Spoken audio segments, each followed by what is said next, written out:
এতিয়া আৰু এটা কংগ্ৰেছৰ ভিতৰৰ কথা কওঁ। কালি কংগ্ৰেছত লিষ্ট বনাইছে টিকটৰ 7টা 6টা 8টা মানুহৰ, কিন্তু আচল লিষ্টখন বনাইছে ইনক্লুচিভ মাইণ্ডে। তাত নাম আছে এটা বা দুটা, আৰু এই ইনক্লুচিভ মাইণ্ড সক্ষম মাৰুৱা, সুনীল কানেগুলে কোটি কোটি টকাৰ লেনদেন কৰিছে অসমত টিকেটৰ নামত। কংগ্ৰেছৰ মানুহবিলাকে মিছাতে মিটিঙত গৈ আছে। এই মিটিংখনত একো নাই, কালি মিটিঙত চাব চবৰ নাম সোমাই দিয়ক।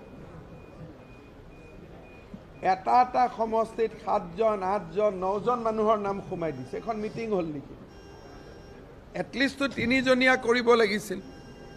ৰাতি যেতিয়া মই সুধিলোঁ যে মইতো কংগ্ৰেছত আছিলোঁ, এনেকৈতো মিটিং নহয়, তেতিয়া ক'লে যে দাদা আচল লিষ্টখনটো ইনক্লুচিভ মাইণ্ডে বনাই দিছে। তাত আছে এটা নাম, ক'ৰবাত দুটা, ক'ৰবাত 3টা, আৰু মাইনৰিটি ছিটবিলাকত কোটি কোটি টকা লেনদেন হৈছে। আৰু কোনে লেনদেন কৰিছে? Inclusive mind.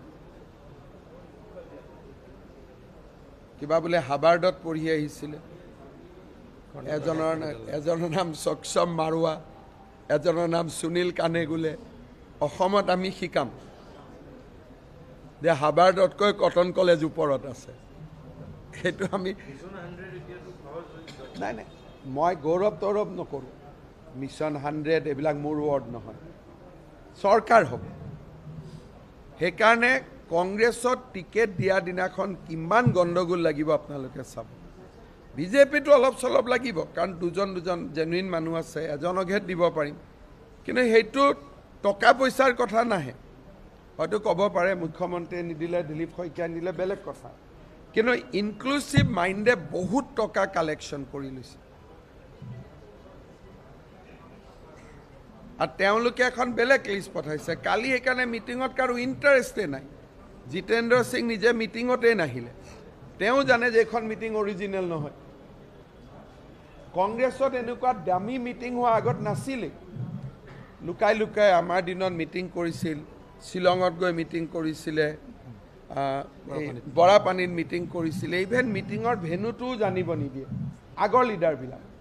বিজয় হেণ্ডিক যায়, তৰুণ গগৈ যায়, ঘাটুৱাৰ যায়, একদম জুখি জুখি 3টা, 20টামান ছিটত এটা এটা।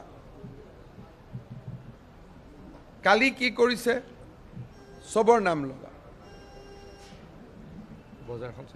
8টা 9টাকে ঘূৰাই থাকিব, খৰচ কৰি থাকিব। কিন্তু আচল লিষ্টখন বনাইছে, আপোনালোকে খবৰ ল'ব, তেওঁৰ নাম হ'ল সক্ষম মাৰুৱা, সুনীল কানেগুলে। এই 2জন মানুহৰ নেতৃত্বত ডিকি দত্ত, ৰকিবুল হুছেইন, গৌৰৱ, এই 5জনে মিলি দুজনৰ পেনেল, 1 3জন 2জন কৰি থৈ দিছে। এইটো হ'ল তেওঁলোকৰ নতুন কালচাৰ।